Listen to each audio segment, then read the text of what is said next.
بسم اللہ الرحمن الرحیم۔ یہ کوئی ایسی قابل تعزیر بات تو نہ تھی کہ اکرم سے بزرگوں نے شادی طے کر رکھی تھی۔ شادی سے قبل منسوب ہو جانے پر لڑکے یا لڑکی کے دل میں پسندیدگی کے جذبات جنم لے لیتے ہیں، مگر یہ کوئی ایسا جرم تو نہیں کہ جس کی سزا کسی کو عمر بھر ملتی رہے۔ ماں کو مگر اس بات کی سزا عمر بھر ملتی رہی۔ ان کو ابا نے ساری زندگی سولی پر لٹکائے رکھا، ہر بات پر، ہر روز، ہر گھڑی یہی تانا کہ تم تو شادی سے پہلے کسی کو چاہتی تھی، تم میری کب ہو؟ یہ تو بچوں کی وجہ سے تم نے مجھے برداشت کیا ہوا ہے۔ یہ حقیقت تھی، ہماری محبت بھی اماں کے پیروں کی زنجیر بنی ہوئی تھی، کیونکہ ہمارے بغیر ایک منٹ نہ رہ سکتی تھی۔ جب تک ہم چھوٹے تھے، ماں اور باپ کے درمیان اس جھگڑے کو نہ سمجھ سکے۔ جب ذرا سمجھ آئی، اس معاملے کو سمجھنے لگے۔ بچپن میں تو ایک نامعلوم وجہ کے باعث ہر وقت کی کشیدگی اور جھگڑا دیکھا تھا، تبھی سخت کوفت اور الجھن ہوتی۔ ماں اور باپ کے درمیان تناؤ سے بچوں کو کتنی ذہنی اذیت ہوتی ہے، یہ کوئی کیا جانے۔ میرے دوسرے بہن بھائی اب اتنے باشعور ہو گئے تھے کہ اس جھگڑے کا سبب جاننے کی صحیح کرتے۔ ایک روز ماں نے تنگ آ کر کہہ دیا کہ مجھ سے مت پوچھا کرو، اپنے باپ سے پوچھو کیوں اس نے گھر کو جہنم بنا رکھا ہے، کیوں مجھ سے جھگڑا کرتا رہتا ہے۔ تبھی ابو نے ہم بچوں کو ایک نہایت بھیانک قسم کی کہانی سنائی کہ شادی سے قبل تمہاری ماں کا کردار ٹھیک نہ تھا، یہ اچھی عورت نہیں تھی، اس کو اپنے منگیتر اکرم سے پیار تھا جو اس کے عشق میں فقیر بن گیا ہے اور مزار پر پڑا رہتا ہے۔ گاؤں میں آج بھی وہ رحمت کے عشق کا زندہ اشتہار ہے۔ اس کے بعد اب ابا کا حجاب جاتا رہا۔ وہ نہایت بیہودہ اور لچر قسم کے الزامات ہم بچوں کے سامنے ہماری ماں پر لگاتے، ہمارے روبرو سابقہ منگیتر کے طعنے دے کر اپنی بیوی کو شرمندہ کرتے۔ ماں ہمارے لحاظ کے کڑنے لگتی تھیں۔ ان دنوں ہماری کچی عمریں تھیں اور لڑک پن کا دور تھا، اس لیے اچھے برے کی تمیز ابھی نہیں آئی تھی۔ ہم بات کا ایسا ہی اثر قبول کر لیتے تھے جیسی بات ہم سے کہی جاتی تھی۔ بس میرے چاروں بہن بھائیوں نے باپ کی باتوں کا گہرا اثر لیا، خاص طور پر میرے بعد والے بھائی بہرام نے۔ رفتہ رفتہ میرے بھائی کے شعور میں وہ زہر سرایت کرتا گیا جو والد نے اس کے کچے ذہن میں گھول دیا تھا۔ تمہاری ماں اچھی عورت نہیں ہے، تمہاری ماں کا کوئی یار بھی ہے جو اس کے عشق میں پاگل پھرتا ہے۔ اپنی ماں کے لیے ایسی باتیں سننا اور برداشت کرنا کسی بھی نوجوان کے لیے آسان نہیں، لہٰذا اس کے دل میں اندر ہی اندر ایک لاوا پکنے لگا۔ ماں بیچاری جیتی تھی نہ مرتی تھی۔ اولاد جب جوان ہو رہی تھی اور اولاد کے سامنے اپنی صفائی بھی پیش نہ کر سکتی تھی، اور کس بات کی صفائی پیش کرتی؟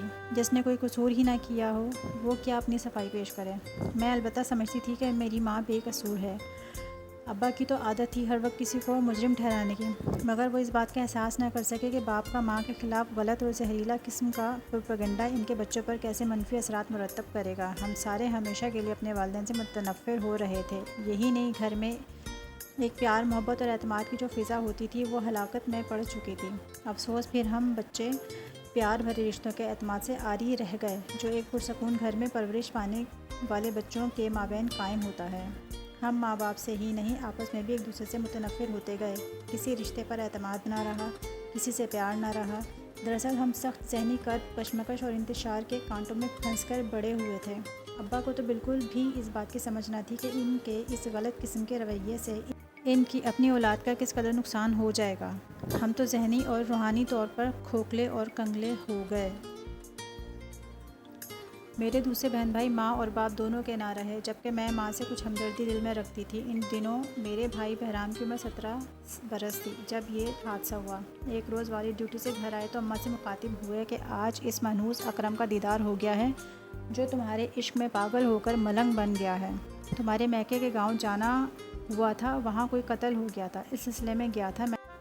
تھانے میں کچھ نشئی لائے گئے، ان میں اکرم بھی تھا جس کو نشہ کرنے کی وجہ سے جھگڑنے پر پولیس پکڑ لائی تھی۔ میں نے تو چھتر لگوا کر اس کا کام ہی تمام کرا دیا، مگر میرے دل میں جو آگ بھڑکتی ہے وہ پھر بھی ٹھنڈی نہیں ہوئی ہے۔ اماں تو سدا کی بے زبان تھیں، ہر بات کا جواب خاموشی میں دیا کرتی تھیں، آج بھی کچھ نہ بولیں، جیسے ان کو اس بات سے کوئی علاقہ نہ ہو۔ والد کو ان کی خاموشی کھل گئی اور زیادہ تیش دلانے کو اول فول بکنے لگے کہ یار سے اتنی بھی ہمدردی نہیں جو اس کی موت پر ایک آنسو ہی گرا دو، یہ کیسی محبت ہے تمہاری؟ تیرا یار تو ملنگ بنا پھرتا تھا اور تو پتھر ہے بھائی۔ اس پر اماں سسک کر رونے لگیں۔